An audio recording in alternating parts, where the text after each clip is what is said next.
Welcome back to the MMA scene. Today's video presents Dan Hooker expects punishment from UFC for accusations against Islam Makhachev. Dana White reveals recent TUF incident between Conor McGregor and Michael Chandler.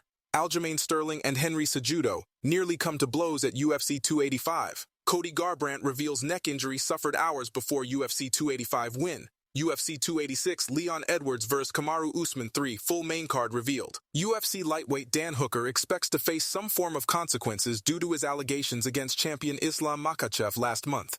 At UFC 284, Makhachev emerged from enemy territory in Perth, Australia, with the 155-pound gold still in his possession. That was courtesy of a memorable 5-round headliner versus featherweight king Alexander Volkanovski, whom the Dagestani outpointed on all 3 scorecards. But while the aftermath saw discussions surrounding the next challenger to Makhachev's throne and his failure to usurp his fallen opponent on the pound-for-pound ladder, there was a more serious topic owing to a claim made by Hooker, a teammate of Volkanovski at City Kickboxing. In a series of tweets, Hooker labeled Makhachev a cheating dog, accusing him of hiring a nurse to illegally administer an IV prior to fight night. With no evidence provided to support the allegations, members of Makhachev's team have heavily refuted Hooker's remarks. And although he claims to have proof of a clear indiscretion, the hangman is prepared for the UFC to take action against him.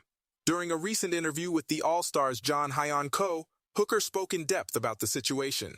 While he doubled down on his firm claim that Makhachev has actions to answer for, the New Zealander suggested he's likely to feel the wrath of UFC higher-ups instead.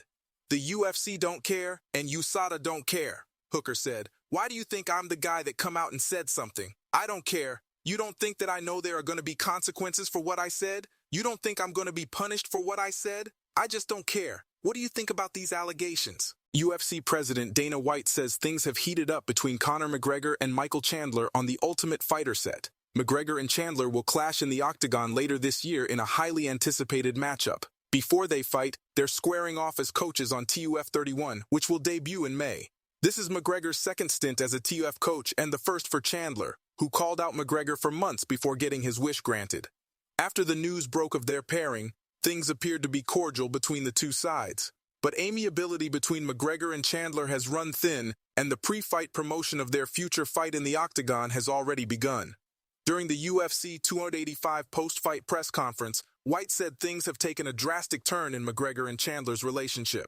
Chandler and Conor were very respectful to each other, and then some things started escalating that you'll see on the show. They don't like each other now, White said of McGregor Chandler. A lot of shit went down on Friday. The stuff that just happened shouldn't have happened. Not good. White didn't elaborate if the recent altercation between McGregor and Chandler turned physical or was strictly verbal. McGregor hasn't fought since a doctor stoppage loss to Dustin Poirier at UFC 264. Almost immediately after suffering the injury, McGregor remained in promoter mode and took personal shots at Poirier during his post-fight interview. Tensions are fuming between UFC bantamweight champion Aljamain Sterling and Henry Cejudo ahead of their rumored fight. Sterling and Cejudo were both in attendance for UFC 285 on Saturday night in Las Vegas. The card was headlined by Jon Jones's triumphant return for the heavyweight title in a win over Cyril Gane.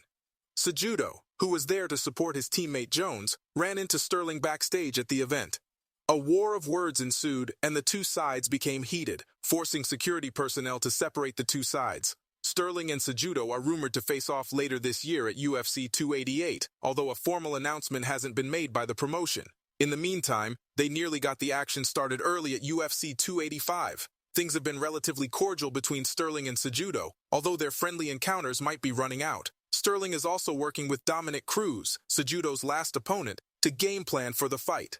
Cejudo hasn't fought since his retirement following a win over Cruz at UFC 249. He's called out Sterling, Alexander Volkanovski, and others ever since, and has the chance to reclaim the bantamweight throne.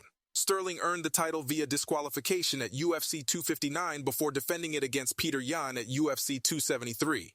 His last defense came against TJ Dillashaw at UFC 280 last October. It's uncertain if the Sterling-Cejudo flare-up was a genuine altercation or an attempt to promote the fight, but things appear to be heating up ahead of their matchup later this year. What is your prediction for Aljamain Sterling versus Henry Cejudo? Former UFC bantamweight champion Cody Garbrandt had a triumphant return at UFC 285, but he almost didn't make it to the event. Garbrandt defeated Trevin Jones via unanimous decision Saturday night at UFC 285. The win snapped a two-fight skid after an inactive calendar year in 2022. Garbrandt, still in his physical prime at 31 years old, showed off impressive speed early on against Jones on the feet. He also incorporated his strong wrestling base to demonstrate his versatility inside the octagon. Garbrandt faded in the third and final round and was in brief trouble against Jones after taking some heavy shots. The quick decline in output left many fans and pundits questioning why he didn't keep his foot on the gas in the final minutes. Entering his return, Garbrandt revealed a series of issues in his personal life that postponed his fighting career. In addition, he didn't enter the octagon 100% physically after suffering a serious injury just hours before UFC 285.